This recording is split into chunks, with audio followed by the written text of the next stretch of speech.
Heartbreak Echoes, watching my friends shatter from cheating left me weighed down with their pain. So that's it, after all those years. And it's hard being poor. Love and respect depend on how much money you have. How did I absorb their grief like my own? They have all experienced heart-wrenching breakups. And yes, the reason is the usual infidelity. However, what affected me the most was not only the fact that they were injured, but how they were wounded. Each of them had a moment, a raw, unfiltered second, where they expressed something that struck me deeply. Their words did not just evoke sadness for them, they left a lasting impression on me. It felt as though I had absorbed some of their agony without even being aware of it. What they felt was emotional pain, but what I felt was physical discomfort. I did not even know that such a thing was possible. There was a tangible heaviness in my chest, a burden. It felt as if something had dropped straight into my heart, as if their heartbreak had reached into me and flipped a switch I did not know existed. My mind kept replaying their words even long after they had finished speaking. The echo resonated in the silence and settled within my chest like an invisible bruise. It is astonishing how another person's pain, when it is that raw and honest, can reside within your body as if it were your own. It feels like you are carrying a grief you did not earn, yet you feel it all the same. Friend 1, the girl, year 2020. We were supposed to go out that day. Nothing extravagant, just something to help her escape her apartment because she was feeling very low. She is quite dark-skinned, not very tall, intelligent, and always speaks well of others. One random, ordinary, hectic workday she received an email. It was from a stranger, a man she did not recognize. It turned out to be the husband of the woman her boyfriend had been cheating with. He reached out not to argue or assign blame, but to clarify the situation. Attached to the email were screenshots of her boyfriend and this man's wife entering and exiting a motel in another city. While she was brushing her hair, I was being my usual nagging self. I said, "Babe, let's go outside. Get some fresh air, heal, recognize your worth." He is not even reaching out to explain, apologize, or repair the relationship, so do not waste your time. Do not engage with him. Ignore him, blah, blah, blah. She suddenly halted, turned to face me, and smiled. But in her eyes there was an unmistakable change. You know that look when the light has completely faded away? Then her tears began to fall, like droplets from a vitamin dropper hole and steady. And she said, "So that is it. That is how we conclude after all those years, not even a single word." Reason, as usual, infidelity. Friend 2, the gay friend, year 2021. He is part of the LGBTQ community, not a cross-dresser. Attractive, tall, light-skinned, and intelligent, his ex was similar minus the fair skin. The ex worked at a business process outsourcing company with a work-from-home arrangement that included a laptop to take home. However, even though the company was 2 to 3 hours away, he insisted on commuting there every day. He always had excuses for being in the office, even when attendance was unnecessary. My friend, who was unfamiliar with the business process outsourcing culture, just accepted this as normal. Too late, he realized that the ex was preparing to end their relationship and begin a new one. At his lowest point, he said, I asked him not to end things yet, just let my birthday pass first. But on my birthday I cried. I told JR how much I was suffering. I even stated that even if I was just a side piece, I just didn't want him to leave me. I was crying and he simply said, "Go ahead, cry," while scrolling on his phone, as if I weren't even there. When he told me this, he was not yet crying. He just stared blankly, holding a glass of alcohol. No emotion, just emptiness. A few minutes later, he broke down. Reason, as usual, infidelity. Friend 3, the guy friend, year 2015. Not tall, not overly handsome, but certainly not unattractive. Financially stable, he already owned a house ready for his future wife. He made an effort when it came to love. He and his girlfriend had dreamt together. They had been lovers since high school. She had high ambitions too, but he was willing to sacrifice his dreams for hers. He believed that men could still pursue a career even as they aged, while women often struggled once they had children or started a family. Thus, he prioritized her. He funded everything for her move abroad: bags, clothing, medications, makeup, tickets, visa, show money, and pocket money. Even when she had been unemployed for months, he continued to send her money. He asked us if we had contacts there to ensure she felt safe and settled. At first, they communicated all the time, day and night, then it became just nights, then it diminished to 3 times a week. Ultimately, there was nothing. He became concerned that something terrible had occurred, because he recalled a movie we watched about overseas Filipino workers and the challenges they encounter abroad. With the little money he had left, he flew there to find his girlfriend. The girl was still unemployed. However, she had a new live-in partner. We were all alarmed. He called us, expressing his desire to fly home that very day, but his return flight was 2 weeks away. All he could say was, Why am I not enough? And then he just sobbed. Reason, as usual, infidelity. Friend 4, another girl, year 2025. They had been together for a long time. She is a pure soul, kind, family-oriented, hardworking, and not materialistic, petite, fair-skinned, and beautiful. They had been living together for around 5 years. Her partner had a child with his ex. Nonetheless, she set aside her own emotions to maintain harmony. She was incredibly understanding. Then her partner received a promotion and was now managing an entire department. Every weekend, he would go riding with other motorcyclists or participate in team outings. However, he never invited her, even though we noted on his social media stories that other coworkers brought along their families or even children. She remained at his place cleaning, doing laundry, feeding the dogs, and eating alone. One time, a family member of hers was hospitalized. After being admitted and discharged, he did not visit or offer to drive her, even though commuting was difficult. His excuse, he was tired and lacked time. One day, there was a reunion with her friends, and they captured something on video, her partner being affectionate with another girl. That was when she discovered it was not just one girl. There were many, and he even referred to her as boring. She called me in the middle of the night, asking me to come pick her up near their condominium. She broke up with him. While she was at our house, I asked her what had transpired. She recounted the entire story, then she stated, "It was acceptable if he treated me like a maid, acceptable if he never took me out, acceptable with whatever food he provided me, but to belittle me and to cheat on me, that hurts the most." Reason, as usual, infidelity. Friend 5, another gay friend, year 2024. This friend is also attractive, talented, hardworking, and ambitious. He and his boyfriend were well matched. His boyfriend came with a lot of baggage, but who are we to judge? We all have our burdens. The boyfriend did not complete his education and wished to return. Although my friend is not wealthy, he supported him by sending him an allowance and helping pay off debts, even though he himself is the primary provider. Then the boyfriend broke up with him. He claimed he was not ready, did not want to hurt my friend, and had big dreams, fair enough. But it turned out that months before they separated, he was already in a relationship with someone else. Someone with a condominium, a job title, and a vehicle. A classic social climber. And my gay friend said, "It is difficult being poor. Love and respect depend on how much money you possess." Reason, as usual, infidelity. My takeaways from 5 broken hearts. They are more than just stories of heartbreak. They are real, raw reminders of how profound love can be and how deeply betrayal can wound.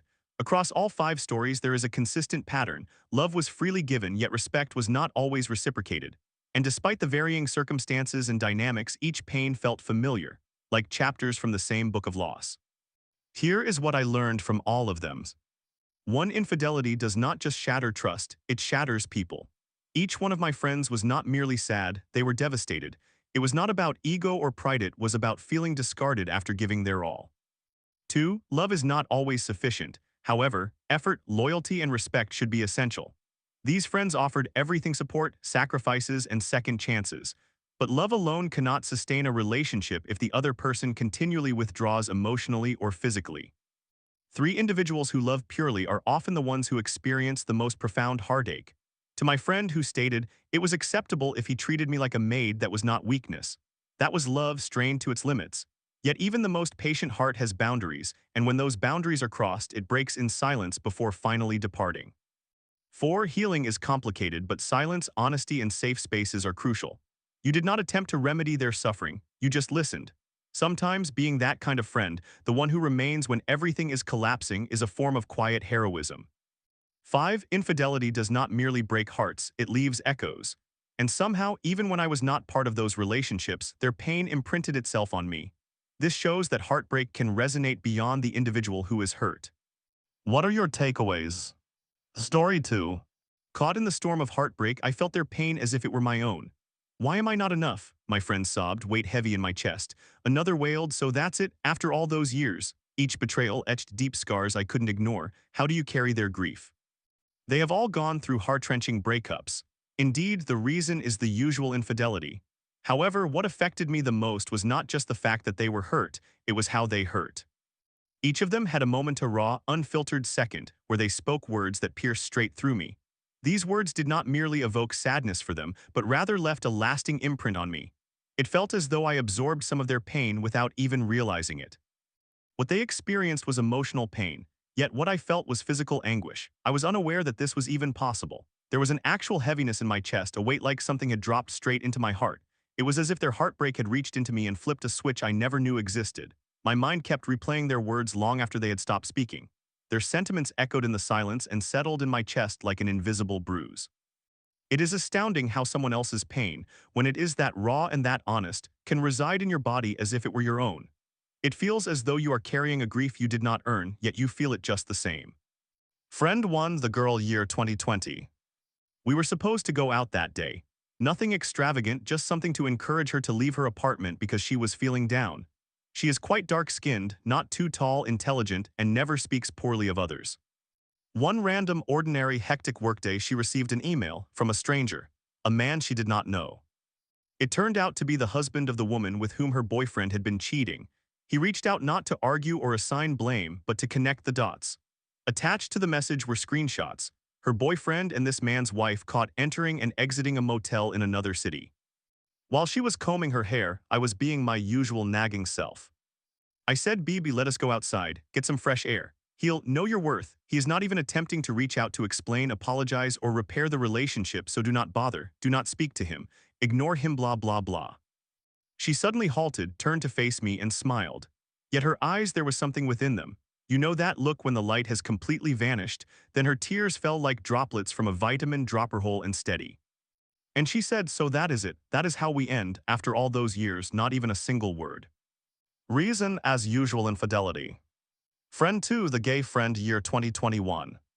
He is part of the LGBTQ community, not a cross-dresser. Handsome, tall, light-skinned, and intelligent, his ex was the same minus the fair complexion. The ex was employed at a business process outsourcing company with a work-from-home setup, including a take-home laptop. Nevertheless, even if the company was 2 to 3 hours away, he insisted on going there daily. He always had an excuse for being in the office, even when he did not need to be. My friend, who does not understand business process outsourcing culture, simply accepted it thinking it was normal. Too late, he realized that the ex was preparing to end their relationship and begin a new one. At his lowest moment, he said, I told him not to break up with me yet, just let my birthday pass first. But on my birthday I cried, I told JR how much I was suffering. I even said, even if I am just the side piece, just do not leave me. I was crying and he just said, go ahead, cry, while scrolling on his phone, as if I were not even there. When he shared this with me, he was not crying yet, he merely stared blankly while holding a glass of alcohol. No emotion, just emptiness. A few minutes later, he broke down. Reason, as usual, infidelity. Friend 3, the guy friend, year 2015. Not tall, not exceptionally handsome, but certainly not unattractive. Financially stable, he already has a house prepared for his future wife. He puts in effort when it comes to love. He and his girlfriend had shared dreams together. They had been together since high school. She aimed high as well, but he was willing to sacrifice his ambitions for hers. He believed that men can still pursue a career even as they grow older, while women often struggle once they start a family. Thus, he prioritized her. He financed everything for her move abroad: bags, clothes, medication, cosmetics, tickets, visa, spending money, and pocket money. Even when she was unemployed for months, he sent her remittances. He asked us if we had contacts abroad so she would feel safe and settled. Initially, they conversed all the time, day and night. Then it shifted to just nights, then only 3 times a week, then on weekends. Eventually, it became nothing. He even grew concerned that something terrible had happened, because he remembered a film we watched about overseas Filipino workers and the difficulties they encounter abroad. With the little money he had left, he flew there to search for his girlfriend. She still had no job, however, she had a new live-in partner. We were all in a state of panic. He called us, expressing that he wanted to return home that very day, although his return flight was 2 weeks away. All he could say was, "Why am I not enough?" Then he just cried. Reason, as usual, infidelity. Friend 4, another girl, year 2025. They were in a long-term relationship. She is a pure soul, kind, family-oriented, hardworking, and not materialistic, petite, fair-skinned, and lovely. They had been living together for approximately 5 years. Her partner had a child with his ex. Still, she set aside her own feelings just to maintain the peace. She was extraordinarily understanding. Then her partner was promoted and started managing a whole department. Every weekend, he went on rides with other bikers or participated in team outings. Yet he never invited her, even though his social media stories showed that other coworkers included their families and children. She was left at his place cleaning, doing laundry, feeding the dogs, and eating alone. One time, a family member was hospitalized. After being admitted and discharged, he did not even visit or offer to drive her despite the difficulty of commuting. His excuse, he was tired and lacked time. One day, there was a reunion with her friends, and they captured something on video her partner being affectionate toward another girl. That was when she discovered it was not just one girl. There were many. Moreover, he even called her boring. She called me in the middle of the night, requesting me to pick her up near their condominium. She ended the relationship with him. While she was at our house, I inquired about what had transpired. She recounted the entire story, then she said, "It was acceptable if he treated me like a maid, acceptable if he never took me out, acceptable with whatever food he provided. However, to belittle me and cheat on me, that hurts the most." Reason, as usual, infidelity. Friend 5, another gay friend, year 2024. This friend is also attractive, talented, hardworking, and ambitious. He and his boyfriend were a perfect match. His boyfriend had a lot of baggage, but who are we to judge? We all have our issues. The boyfriend did not complete school and wanted to return. Even though my friend is not wealthy, he supported him, providing him with allowances and assisting in repaying debts, despite being the primary breadwinner himself. Then the boyfriend ended their relationship. He said he was not ready, did not want to hurt my friend, and had big dreams. Fair enough. However, it turned out that months before they broke up, he had already been involved with someone else. Someone with a condominium, a job title, and a car, a classic social climber. My gay friend remarked, "It is difficult being poor. Love and respect seem to depend on how much money you possess." Reason, as usual, infidelity. My takeaways from 5 broken hearts. These experiences are more than mere tales of heartbreak. They serve as real, raw reminders of how deep love can be and how profoundly betrayal can cut. Across all 5 stories, there is a discernible pattern. Love was given fully, yet respect was not always reciprocated. Despite the varying faces and dynamics, each pain felt familiar, like chapters from the same book of loss. Here is what I learned from all of them. 1. Infidelity does not just break trust, it shatters individuals.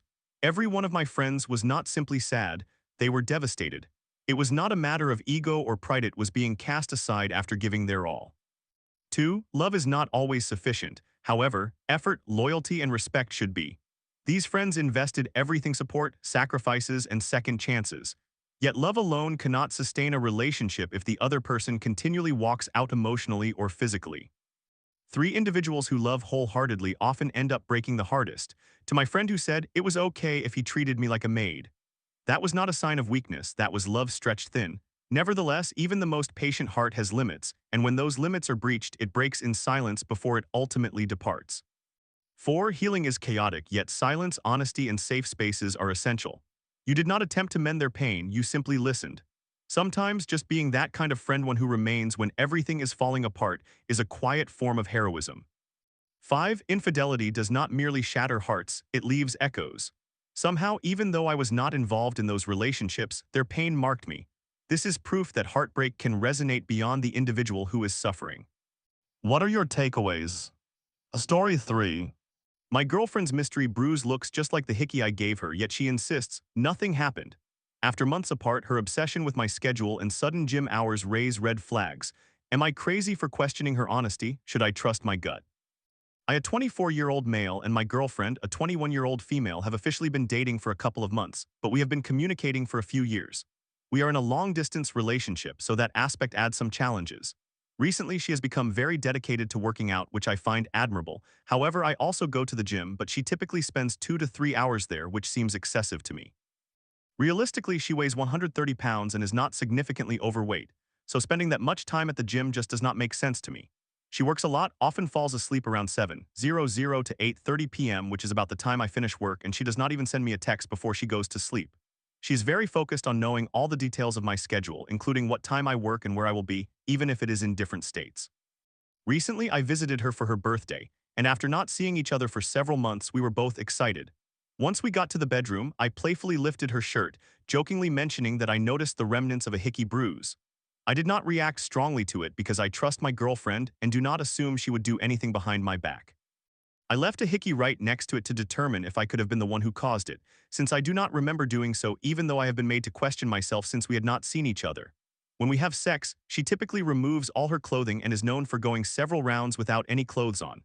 This time, she kept her shirt and bra on, which was the first time we had been intimate with any clothing on. I later noticed that she became very upset when I brought this up in a conversation a few days later. Now a couple of days have passed, and her original bruise has faded further, but the hickey I left is the same color as hers and looks just like the original hickey. I am not the conventional type and I do not mind something occurring since we are in a long-distance relationship and do not see each other for months. However, I do expect honesty. If something were to happen, I would not react negatively. I understand human nature and the desires of youth, and I would not demonize her for it. Despite my efforts to communicate my feelings about this situation, she simply responded that she does not know where it came from, insisting nothing happened, and that it was not a hickey since it wasn't present that morning. She claimed she thought I had caused it, stating seriously that nothing had happened, providing all the classic excuses. She is now upset with me for not believing her and trusting her that she is being honest. I told her directly that it is easier for me to assume she did something behind my back because the evidence is still there. If it were a random medical bruise, those typically do not hurt when pressed. Hers did. Even if I had a bruise there, I would remember exactly what kind of impact I experienced to feel it on my chest. Additionally, my hickey looks identical to the one that was already present. After pressing her further, she finally provided an answer I had not heard before. Maybe something happened at work, but insisted nothing was going on. At that point, I became discouraged because liars often stick to their stories rather than admit they have been caught in a lie, making it more plausible to doubt their claims of not knowing where the bruise came from. There are many red flags for me, which is why I am sharing my message here in this subreddit, hoping to gain insight from others who can see something I might be missing from the words I am given. I will be with her until the end of the week, but I feel her pulling away from me because I believe she knows I do not trust her. I am seeking reassurance from this community because she is making me feel crazy for not understanding what a hickey is or how it appeared. Is there anyone who can provide me with the truth I might not want to hear?